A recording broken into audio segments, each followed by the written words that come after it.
Welcome to the latest episode of our podcast series for advisors considering the independent space. Today's episode is Controlling My Destiny, Insights from a $300 million UBS Breakaway, a conversation with Lori Siegel, founding partner of Centrix Wealth Partners. I'm Mindy Diamond, and this is Mindy Diamond on Independence.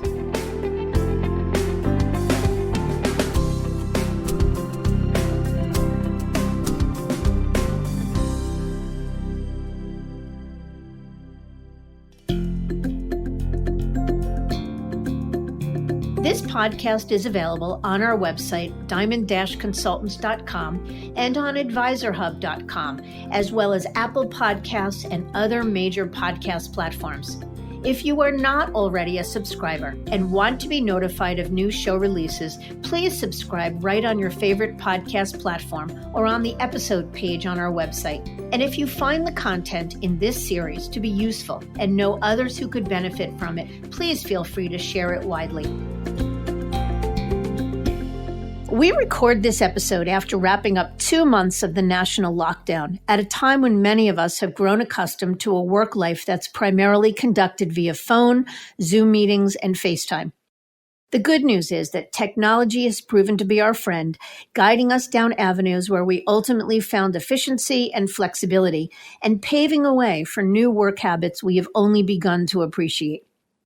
During these last several weeks, we've taken the time to talk with advisors and industry thought leaders to get their view on life during the crisis and how they expect it will reshape the wealth management world going forward. And while many shared common concerns, no two conversations have been the same. There are unique experiences and points of view, providing teachable moments for all of us who listened in. Take our guest on this episode, Lori Siegel, certified financial planner and founding partner of Centrix Wealth Partners based in Houston, had just celebrated her first anniversary as an independent business owner when the crisis hit. After a decade with UBS, she and her partner, Robert Russo, recognized that it was time to make a change and that another employee model wouldn't allow them to achieve all that they were hoping to for their clients and business. So they opted to go independent with Raymond James Financial Services, the independent broker-dealer model, and have found that the flexibility of independence, along with the support of Raymond James, has served them incredibly well through the crisis. I'd love to have Lori unpack her decision-making process and talk about the transition and also what it was like after just a year to find herself managing through an unprecedented crisis. And so let's get to it.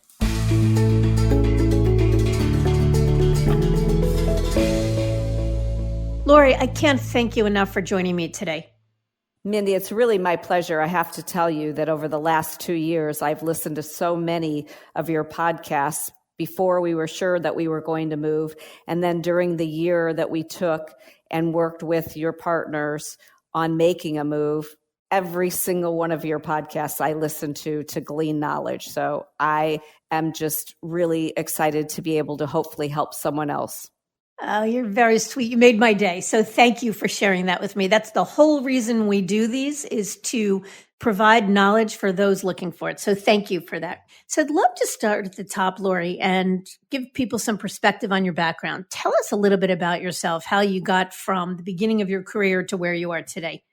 Absolutely. So I'm a certified financial planner and the founding partner of Centrix Wealth Partners, but I started quite some time ago, back in June of 1996, as a 38-year-old on my own at Smith Barney, no family money, and just really had wanted to make a change from being in medical sales, and thought that I could work longer and make a more significant difference for people if I helped them with their money. So that was really the path that I started on. And then my partner started with me as my intern when he was in college a little over 15 years ago, and we've been together ever since. So it was Smith Barney to UBS, is that right? That's right. 13 years at Smith Barney and then 10 years at UBS before starting. Yeah, it's so interesting. I was just reading the Forbes top women advisors list and reading about a lot of the women winners. And they all have amazing stories, but there's so much common ground. So many of them came from careers other than financial services, like you're saying medical sales. I was reading that one of them was a private investigator, another one a nurse, another one a teacher, another one a competitive swimmer. So really interesting. What was it about financial services that drew you to it? Well, my sister-in-law was in the business and at Smith Barney at the time, even though I didn't go into business with her. And I just looked at it and I thought, I can do this and I can make a difference in people's lives. I really had kind of wanted to be a doctor, but wasn't willing to go back to school at that point in my life and start over and have the quality of life that you could have as a doctor. And so seeing what she did, it really spoke to me. So I took a certified financial planning class at Rice University, felt like I could do it, and boldly went in and sold myself to Smith Barney. And here you are. That's great. What a great story. You guys left UBS with your partner, Robert Russo, in February of 2019. So tell us what the business looked like at that time. How much were you managing? Who was on the team, et cetera? Sure. So honestly, a lot of it looks pretty much the same. So we were managing just shy of $300 million when we left UBS in February 2019. And at the peak of the market this year, it was pretty much the same asset base. Yes, we left some people behind, but we also grew since we left. And our team was exactly the same. We had 3 support staff at the time. Our senior assistant had been with us really for about 9 years. And the other 2 assistants that came with us were very new. In actuality, one assistant who had come from Bank of America had been with us about a year. And then we hired a young man about 30 who was new to the industry. And he started with us the May before we left. So they all came with us. And one of the things that a lot of our clients said was the fact that we had kept the whole team together really meant a lot to them in our move. Interesting.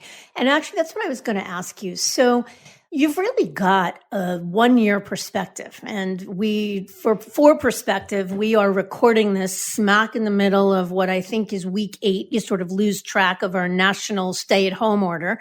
Right. Although I think Texas is further along where you are than we are in New Jersey. But nonetheless, a strange time and certainly a monkey wrench in building a business. But from your perspective, is being at 300 million today, do you consider that a win from where having left at 300 million? Because it sounds like it certainly was. It sounds like everybody followed you. The team was intact. They followed. And at the height of the market, you found yourself in exactly the same place you were when you left. And I think for most, that would be a win. Absolutely. We thought it was a win. We feel it every single day. We kept almost all of the relationships that we wanted to keep. And, that's the base of everything we do, right? Are the relationships that we have. And then having our whole team come with us, it was so gratifying. Everything has been as much or more than we imagined in making this change. So we never looked back. It's only been positive things in the transition. So we count ourselves lucky, and we also feel like we have always been very proactive in how we took care of our clients, and that really showed up in who followed us. Paid off. Yeah. That's actually a really big statement, Lori, to say we haven't looked back. We were thrilled. There hasn't been a day since last February that we regretted what we did. That's a particularly big statement, especially during this global crisis that has made the market incredibly volatile and everybody's taken a hit, et cetera. So I want to come back to that in terms of what were the drivers and what's it been like. But just to stick with that statement for a minute, what do you think is the single biggest thing that makes you so glad you are where you are today as opposed to back at UBS? Feeling like we control our own destiny. We get to choose how we take care of our clients, how we spend our money, how we spend our day, when we go back into the offices, what we think is safe for our team and for us and our clients. We are so much more in control. I love it. And that's what we hear from most, actually. Just again, for perspective, what kind of clients do you serve? How many relationships? What does the average client look like? So laughingly, we like to say that we want to work with nice people that want help. But then isn't that what everybody wants? But I would say that we specialize in helping people in periods of personal transition, particularly executives in career transition, which there will unfortunately be so many more of those. But that's really what I built our practice on. And then widows and business owners that are looking to transition their business within the next 5 years. So those are the three niches that we really concentrate on. Got it. Now, you chose to leave UBS to join Raymond James and Raymond James Financial Services, which is the independent broker-dealer arm of Raymond James. I'd like to unpack that a little bit. So first of all, what were some of the drivers, the pushes, if you will, to leave UBS and the pulls toward independence? Let me say, first of all, that we were very happy at UBS for the first 7 years we were there and really thought we would stay there forever. But things in the industry changed dramatically for us, and we felt like things were changing at UBS. There were a number of different issues. But really, the last straw for us was when they wanted to start charging account fees, not management fees, but account fees on households that had between $1 and $2 million with us. And that was irregardless of how much they were paying us in management fees. Our book is pretty much all discretionary, all fee-based. So our clients pay us well to take care of them. And we felt that that was just such a short-sighted viewpoint at UBS. And again, that lack of control over how our clients were treated. It sounds like such a minor thing, but for us, it wasn't. It's not minor at all. And I think you hit it on the head. For most teams we've worked with, and again, it was an honor and privilege for us to have the opportunity to help you and Robert make this move. But for most teams that we work with, there's almost always a straw that breaks the camel's back. There's sort of, things that may frustrate them to one degree or another over time. Almost always the straw that breaks the camel's back. And almost always, if you sort of bring it down to, so what is the frustration? The specifics may be different, but it is almost always about either the loss or lack of control. So why Raymond James? I mean, there's many, many independent broker-dealers, and then you've got the RIA space. So lots of flavors of independence in this mainstream option of independence these days. Why Raymond James? Yeah, so we didn't want to be in a situation where we had to rebuild or build everything from scratch. So we knew that we wanted to be in a situation where we had a lot of aspects of the business packaged for us, if you will. We also knew that reputation of the firm and just the vibe of the firm, if you will, was really important to us. We don't work with ultra high net worth people, but we do work with high net worth people. And we wanted whoever we were affiliated with to be a name that they would be comfortable and proud of. So it was really twofold in how we looked at that. And with Raymond James, we really felt like we got the most of what we wanted in support with the best cost structure for us. We really love the culture of the firm. It sounds silly, but they really are different than Wall Street firms. However, it was a name and a structure that our clients could easily wrap their arms around after the transition. And we felt that it would be easy for them to understand that aspect and that affiliation with Raymond James. Yeah. And it sounds like the proof was in the pudding because you're saying all your clients followed. So it sounds like that was a good bet. Yeah. And it's so funny because you're right that, the word culture is sort of one of those fluffy words that most anyone can use to say, oh, my firm has a great culture. But There's something about the culture at Raymond James that everybody says is the main reason they join. And all anyone has to do is go on a home office visit to their office in St. Pete. And I've had the privilege of doing it as well. And walking around, and first of all, it's a beautiful space, and you see happy people who want to be there. And it really is a firm that is all about seeing the advisor as client. And the notion of control, it's a belief whether you're an employee of Raymond James or you're an independent contractor, as you are with Raymond James. The belief is that you own those clients regardless of the affiliation model. Yeah, that was also very key for us, is the ownership of the clients after everything that we had been through. Yeah. One of the other things that a lot of people like about Raymond James is that they have a robust in-house marketing team. How much did their marketing capabilities influence your decision to join them? I would honestly say it wasn't a main factor. They've been incredibly helpful. We've worked very closely with them, and it was a benefit. But if I was making a choice and they didn't have that, I could still feel like Raymond James could have been the home for us, because the other things are more difficult in my mind to duplicate. And even working with the marketing team, we work with outside marketing people as well. Yeah. And in your exploration, did you consider the RIA hybrid space at all?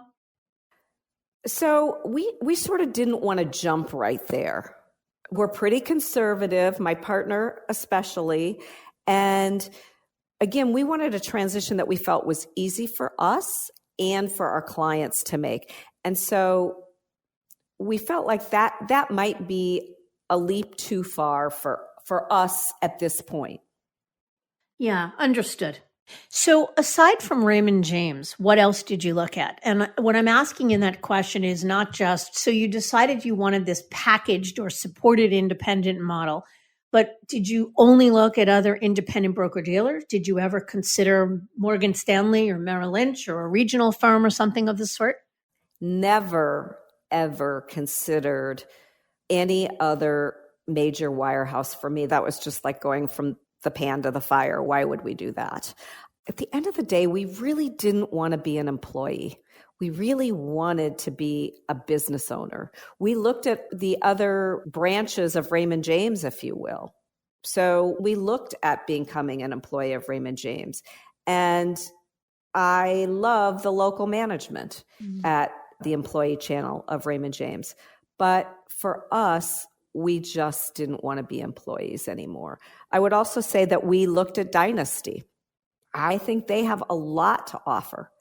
But in the end, for us, for what our business looked like, Raymond James was just a better fit for the business we do and the clients we have. But I think either is an excellent choice. Right. Well, that's actually an interesting observation. Dynasty, and for those unfamiliar, which is essentially a service provider or platform firm that enables advisors to break away from the wirehouse world, like Laurie and Robert did from UBS, and form their own RIA. But for a lot of people, the hybrid RIA space is a bridge too far. They want a version of more supported independence. And while they want more freedom and control than they have as an employee at, say, UBS, they don't want to be responsible in the end for compliance and have to build something from scratch. They want something more packaged and turnkey. So that makes perfectly good sense. You mentioned that the transition experience was good. Can you just give us a little color of in terms of what that looked like? Boots on the ground, who from Raymond James was there? How did that work? Yeah, absolutely. So they have a whole transition team, and we spent a lot of time discussing on the front end how many people we wanted from their team and how many weeks we wanted them to be there. So they were with us for 5 or 6 weeks, 1, 2, or 3 people from the home office that really knew all the paperwork. And then we had our whole team. The process was tight. We really worked hard to get it all done. Yeah. And it sounds like it was seamless. Yes. Oh, it was totally seamless. That's what I wanted to say, that not only was their staff excellent and so helpful, but our staff was excellent and worked so hard. Process is so important to this. And what I would say to anybody considering this is make sure that you're thinking about your process in advance, how you're going to bring all those households over. We only have like 110 households. So we have a pretty tight book, a lot easier. Somebody that's got 3 or 4 or 500 households, a lot more time and energy is going to go into this. But it was exhausting, but went, I think, very well. You make a good point. There's no sugarcoating the hard work and energy that it takes to make a move of any kind, but even more so the leap to independence, because one, I think there's more emotional stress because it's a bigger leap. And because at the end of the day, the buck stops with you. You're building your own business, even when you have the support to do it. And there's a whole nother level of due diligence. Exactly. And but well worth of work that goes into it. And I think most would say that as well. I wanted to ask, you mentioned looking at Dynasty, and you mentioned looking also at the traditional employee-based option of Raymond James, the Raymond James and Associates, or the regional firm option. Using that option, the regional firm employee-based option versus being independent with Raymond James Financial Services, there is more transition money available in being an employee. So how did transition economics, the recruiting package offered, how did that play into your decision of, do we go independent or do we remain as employees, and with whom? We were really not concerned about the upfront money for us. First of all, if you're concerned about the upfront money, Raymond James is not going to be the highest paying on the street. So you're probably going to cut them out right from the start.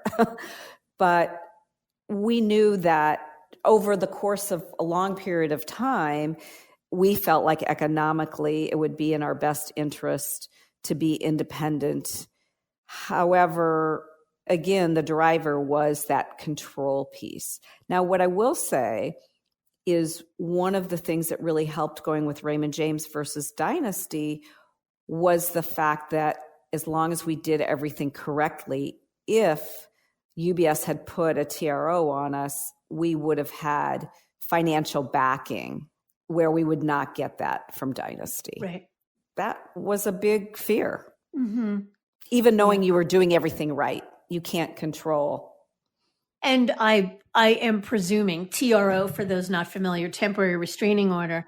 Was there one? Was there any legal action from UBS? None whatsoever. We did everything by the book, and there was no legal action. Mm-hmm. Great. Glad to hear it. So I want to pivot for a minute to this moment in time. As I mentioned at the beginning, we're recording this in the midst of the greatest financial crisis. So let's focus on that for a bit. How have your days changed in terms of how you're managing your time and the work that you're doing on a day-to-day basis now versus, say, 2 or 3 months ago? Yeah, well, like everybody else, right? Sort of rolled out of bed and went to our dining room or our family room to go to work.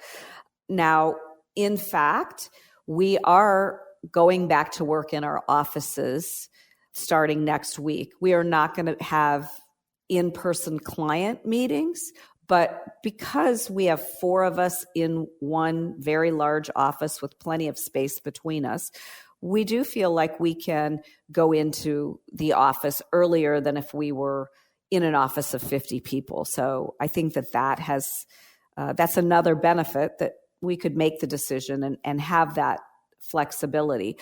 But certainly up until this point, like everybody else, you're setting up laptops in dining rooms or family rooms. And we were having morning team meetings over the phone to check in and make sure everything is working together. Luckily, we had laptops, so working from home really wasn't horrible.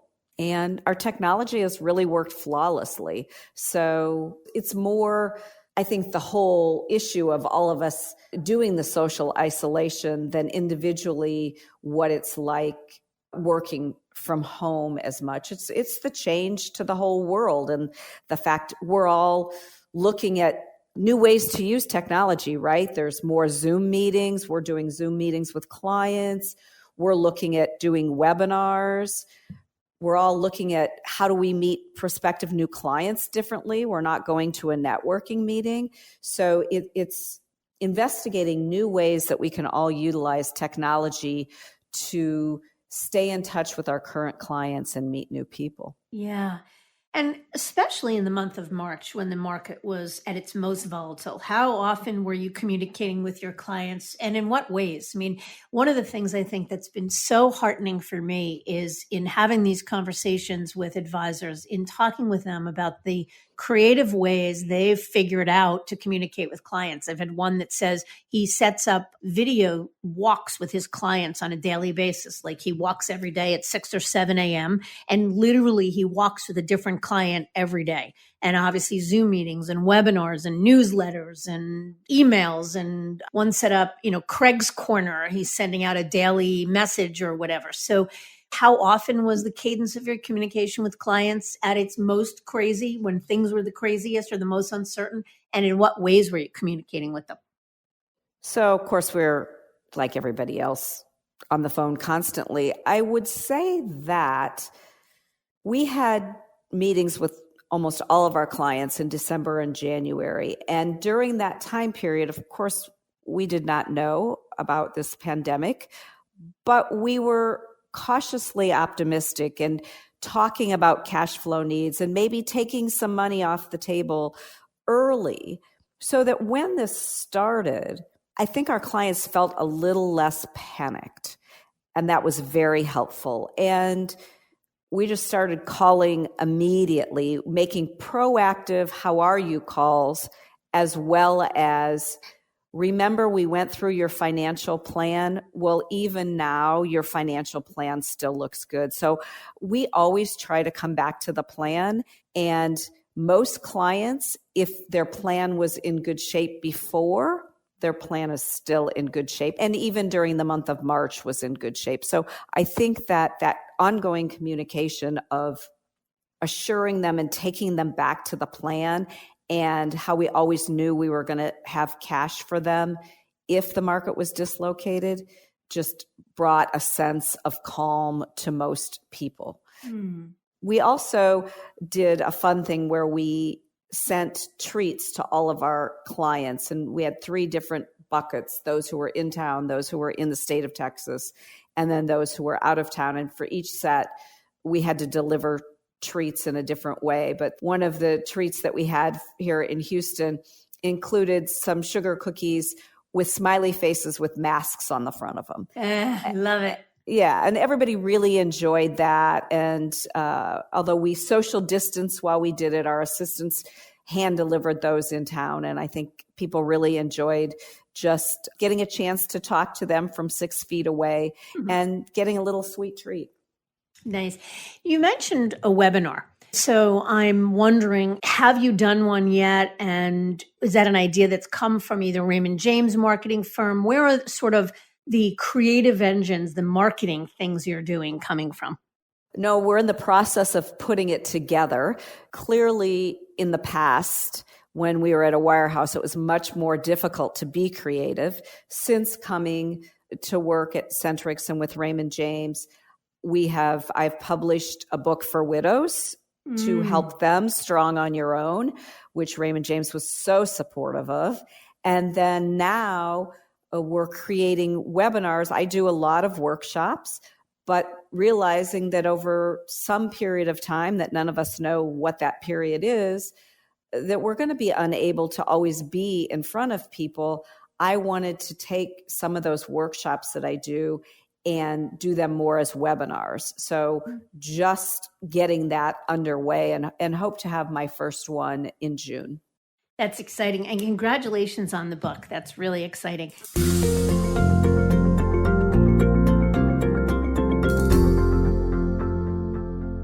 How has Raymond James supported you in your business? I'm asking in general, but probably more specifically at a time like this in the midst of crisis. Oh gosh, they're just awesome. And they're always make sure that you have everything you need. There's a good amount of communication, but not over communication. We all laugh that it's such a joy not to receive 5,000 emails every day from the home office like we used to when we were employees. So we love the lack of that. But they're just there, and they have had amazing webinars for us and for our clients all around what's going on, the health aspect, the political aspect, and the market aspect around COVID-19. Our clients have just loved those. They've had them weekly, and now they're bi-weekly. So that's been very, very helpful. And everybody's just available. Any questions that we have, they're there for us. So I can't speak highly enough about it. Wonderful. And is there anything that you miss about being at UBS? I mean, one might argue that the support and scaffolding of a major firm could be somewhat comforting at a time like this. So is there anything you miss? From where do you get your thought leadership, your research? If there's a technology issue, where does the scaffolding come from now? So we still have the thought leadership and the research because we have Raymond James research now, which is excellent. Even when we were at UBS before, we looked to outside companies for research, and we do that today. If we have a technology issue, there's a department. I guess what I would say is there isn't a branch manager now to funnel your questions through, where they act as sort of the cop that tells you which way to go to get your problem solved. You maybe have to hunt and peck a little bit more, although we have something at Raymond James for good-sized teams that's called concierge service. So if you have a question, you actually can just call that number, tell them what your question is, and they'll navigate you to the right person, and they'll get you to the right person pretty quickly. So it's a wonderful service. Honestly, the only thing that I can say that is missing that you have to create for yourself is if you talked to people, if you were in an office of 40 or 50 or 100 advisors and you were social before, now, you have your small team, whether it's the 5 people that we have or it's 10 people. So what I would say is that I probably go to more offsite lunches that partners provide, because then I'm seeing and interacting with more advisors and generally other independent advisors that are also business owners. So you have both the financial aspect as well as the business owner aspect. You bring up a good point. We've written a lot over the years about the concept of independent but not alone, because it can feel like you're a little bit on an island, and where, not just the social aspect of being with others, but the sort of synergistic aspect of where do you get business ideas from, and how do you navigate certain things, and talking to other like-minded people, the water cooler chat, if you will. I think you bring up a good point that it's about being creative and open to finding community in different places. One of the things I know for sure that always impresses me is that whenever I go to a custodial conference, so Raymond James as custodian, or Schwab or Fidelity or Pershing, whoever it is, that's probably the greatest sense of camaraderie and synergy and community I've ever seen. Independent business owners, all very willing to share. They're motivated by other success. They don't see it as I'm competing with you. They see it as I love that you're doing what I'm doing. Absolutely. And really, from the time that we started looking at Raymond James, the different advisors in different businesses across the country were more than happy to get on the phone with us, sometimes multiple times, to share what they wish they had known before. Yeah. And what might that have been?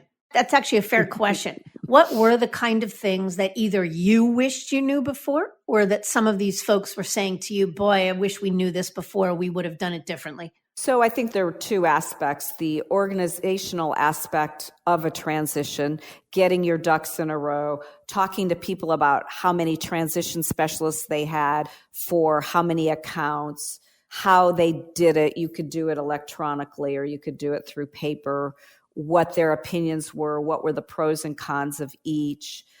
Then there was the business owner aspect. How much time do you spend on being a business owner? How did you delegate different things. We chose to use a PEO in order to do payroll and to get our health care. So listening to people that had done those kinds of things. So those were very, very helpful. It all seems to make so much sense, and we're a little over a year over. And so the questions aren't quite as fresh in my mind, but when you're going through it, you're just sort of soaking up like a sponge. Well, and you don't know what you don't know. I mean, Exactly. that's probably the biggest feedback we get, and it's incredibly valid. If someone is looking to leave UBS to go to Merrill Lynch, they can presume that even if they don't do the most robust due diligence, that things will be mostly the same. The ability, the way they access things, what they'll have access to, how they'll support their business, and they'll figure it out as they go along. But a leap to the independent space is a much bigger leap. And one of the biggest changes is the way you access what you need changes.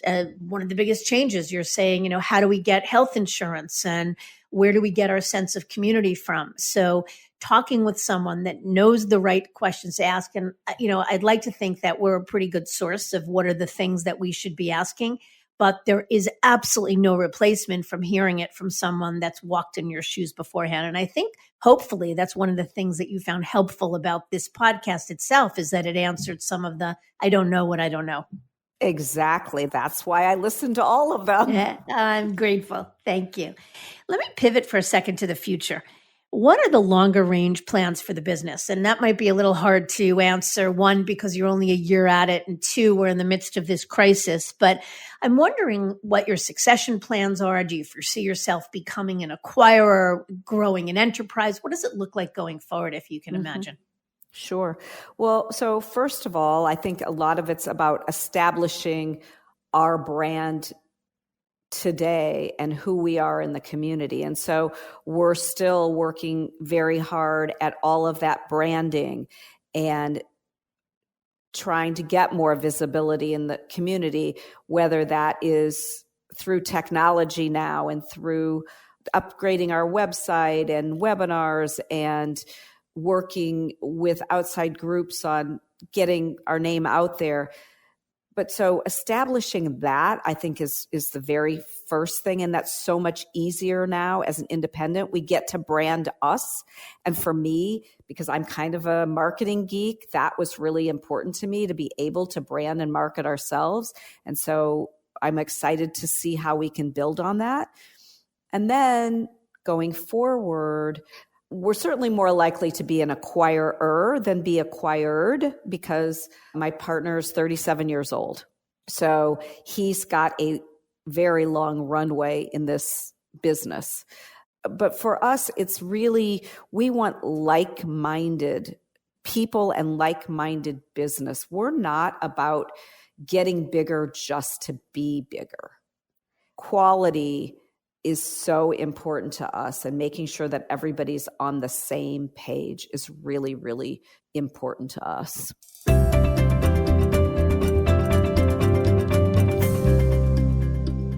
Let me ask you one final question. I think a lot of people are acknowledging, advisors or otherwise, how this crisis will have changed them.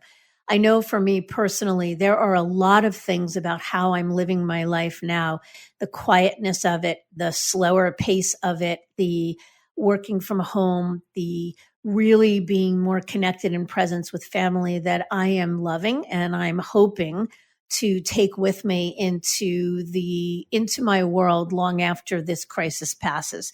So I'm wondering, just what do you think? How have you changed? What do you think are the things that you will take with you when we come out of this? I would say, first of all, that fortunately or unfortunately, we aren't really getting a lot of time to pause and think as other people are. Our days are so full, and now I'm cooking and cleaning and doing the wash for 3 people every night. So I haven't had the ability to contemplate as much as I might have thought I would. But certainly stripping it down to living within the walls of your home brings to the forefront what is really, really important to you, which for me and for most people is their family. their health, their happiness, and the connection that we have. And the fact that we've had more time for that, and hopefully we'll continue to prioritize more time for our family and for what's important to us. I think going forward, we need to be there for our clients as they reprioritize as well, whether it's a prioritization that's been forced upon them because they've lost a job or had to close a business or had to lay off their own employees, or whether it's a chosen change in path because of what they've personally been through during this time and over however many months these changes continue and the new normal that we live on. So I just hope that we all can really be a helpful force for our clients to achieve what they want as they may pivot from what they thought was their life plan. And I think that's, look, the best advisors will be present, more present to their clients' needs, meeting them where they're at, being good listeners, and helping them to navigate whatever the new world looks like, whatever their new world looks like. Absolutely. Lori, this has been an absolute pleasure. It's a gift to get a lens into sort of what it's like 1 year out, a gift especially in the midst of crisis where you're admittedly incredibly busy. So I'm really grateful not only for the opportunity, but for your time and willingness to share it. And look forward to staying in touch and hearing more great things about the book you've written and the webinars you're going to be doing and all the things you're going to be doing to establish your brand and continue to grow. Thank you so much, Mindy, and stay safe and stay healthy. Same to you.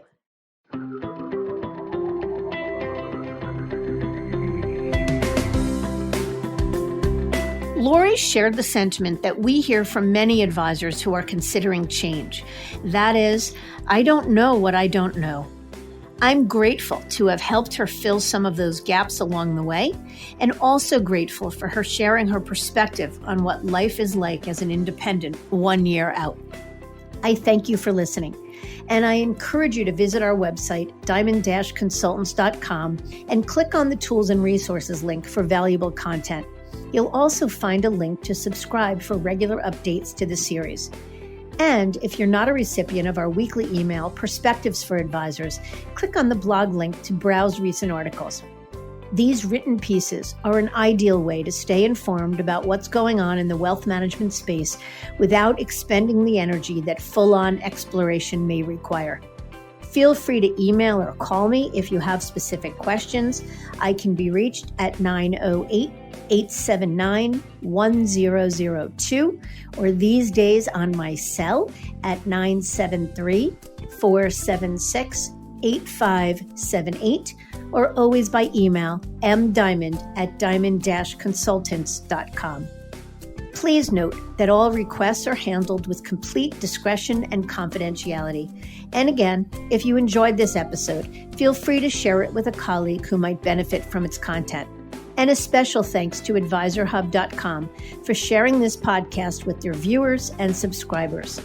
This is Mindy Diamond on Independence.